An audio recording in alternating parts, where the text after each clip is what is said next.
Ronaldo Nazario is one of the greatest players to have ever kicked a ball. He achieved an incredible lot and established himself as an all-time great at such a young age. At 23, he had already scored over 200 career goals, and till date, he still remains the youngest player to ever win the Ballon d'Or and one of the youngest to ever win the World Cup. In the 90s, he was on top of the world, a lethal striker, efficient dribbler, and a pure entertainer. But one fateful day in 1998, Ronaldo could really have died on the football pitch. I'm sure we're all now familiar with how injuries pretty much ruined the career of what could have been the greatest player ever. He once had an injury which his physiotherapist described as the worst football injury he had ever seen. He said Ronaldo's kneecap practically exploded. This injury was so bad that it kept the Brazilian sidelined for over a year and hugely affected his performances on the pitch forever. But even with how bad all of this sounds, it is still not the worst of it all. Ronaldo lived through a much worse day, and it came on the 12th of July 1998. That was the day Brazil met France in the World Cup final. You see, prior to that game, Ronaldo was the best player in the world and the best player at that tournament. He had 4 goals and 3 assists to his name on the way to that final, and despite the fact that France were at home, Brazil were always going to be favourites provided they had El Fenomeno on the pitch. They were defending champions and they were ready to actually defend their title against the hosts. But those ambitions were dealt a huge blow when, a little over an hour before kickoff of the final, the team sheet was released and, guess what? Ronaldo's name was nowhere to be found. Huh? What the heck has just happened here? How do you go into the biggest battle of your life without your best soldier? Well, this is where the story truly begins.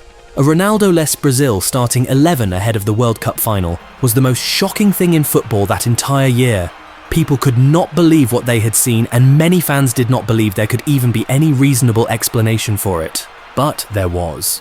Ronaldo had come face to face with death just hours before the biggest game of his life, and it was the scariest thing ever. But just minutes before the game, he begged to be added back to the lineup. He insisted he was okay and wanted to play, so he was included, much to the delight of Brazil fans all around the world. Little did they know that they were getting a completely different Ronaldo. Ronaldo was the last player to walk out of the tunnel, and he was received by an uproar of applause from fans in the stadium and those watching from screens all across the world.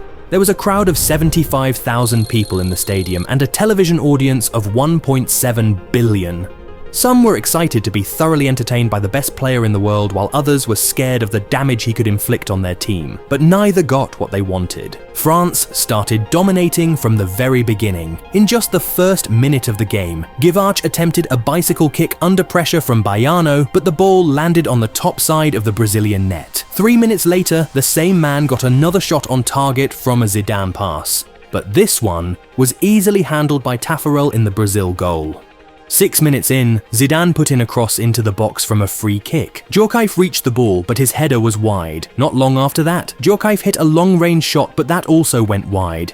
About 22 minutes into the game was when we got our first real sighting of Ronaldo. He received the ball on the left wing and sent a cross shot into the box. Barthez seemed to fumble it at first, but he was able to quickly get it under control. In the 24th minute, Brazil came close to scoring from a corner kick, but although the shot was on target, it was a pretty routine save from Barthez. The French hammer blow then came in the 27th minute. Emmanuel Petit sent a delicious cross into the box from a corner kick, and Zidane rose highest to send the ball into the back of the Brazil net. 1-0 France. A few minutes later, in an attempt to respond quickly to going down, Brazil sent a long ball forward for Ronaldo. Barthez was out quickly to punch, but in doing that, he collided with Ronaldo, who landed on the floor and seemed not to move for some moments.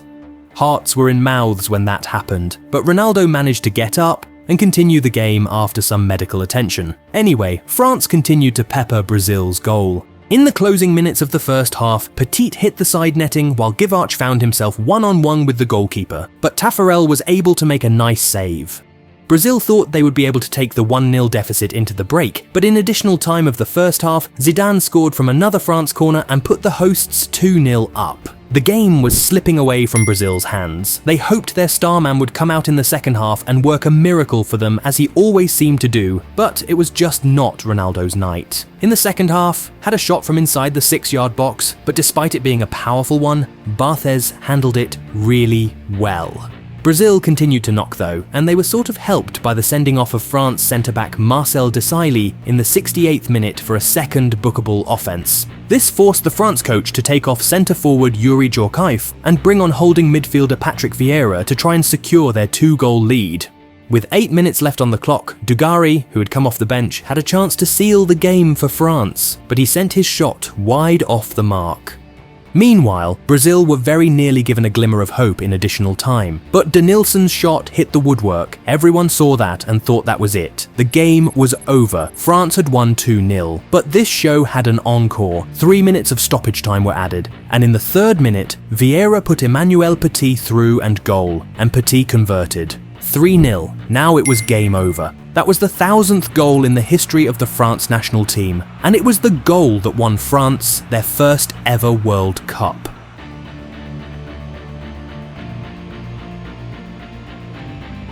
Obviously, there was a lot of joy in Paris that night. France had just won their first ever World Cup on home soil, so that grabbed the headlines. But there was also a huge question mark over Ronaldo's performance. He was truly a shadow of himself in that game. People even said he basically sleepwalked through the game. This was just not the Ronaldo the world knew. Far from it.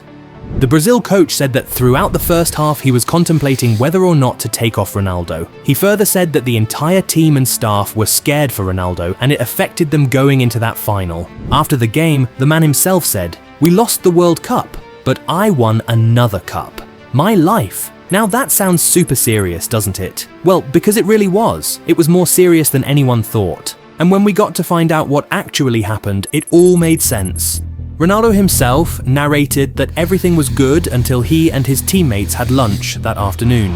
He went back to the room he shared with Roberto Carlos and he went to lay down on his bed. He thought he had slept, but he woke up 10 minutes later to see the doctor and concerned players around him. Apparently, he had suffered a seizure. So, the consensus was that there was no way he was going to play in the final. Professionals said that it was nearly impossible for him to perform at an optimal level within 24 hours of his first convulsive fit, but here we were talking about around 3 hours to the game. There was no way he was going to play, right? Wrong! Ronaldo wasn't listening to all of that. He said he felt okay and well, and he insisted on playing. The starting lineup had already been released without his name on it, but he was stubborn about playing in the final, so he insisted. And honestly, when the best player in the world is telling you he wants to play in the biggest game in football, you just have to listen to him. The team doctor remarked after the game, "Imagine if I had stopped Ronaldo from playing and Brazil lost. At that moment, I'd have to go and live on the North Pole."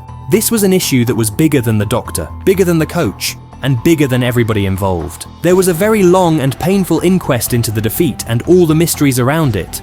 Don Riddle, reporting for CNN, wrote, "It's one of the greatest mysteries of our time, not the Loch Ness Monster, Stonehenge, or the lost city of Atlantis. It's the case of the missing striker, not so much a whodunit, more a kind of what the heck happened.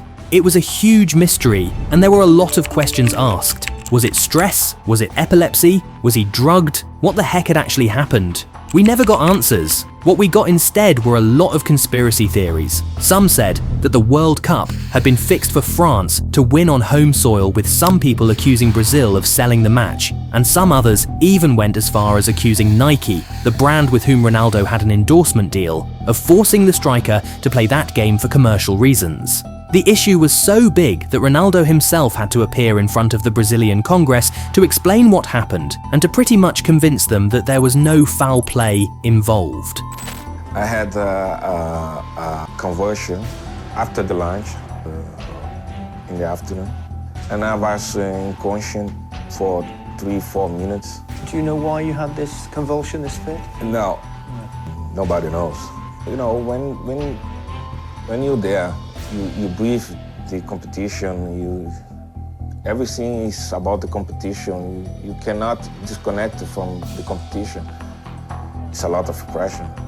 It was all really crazy, but the truth still remains that Ronaldo was really brave for playing in that final and even playing the full 90 minutes. He practically put his life on the line to help his team. He said that he didn't want to miss the team's biggest game because of a fear that something would happen to him. Doctor called me to another room and he explained to me that I had a convulsion, that will not play. And I say, no, it's not possible. I want to play, I will play. That right there is what you call bravery. Like he said, they lost the World Cup that day, but he won another cup, his life.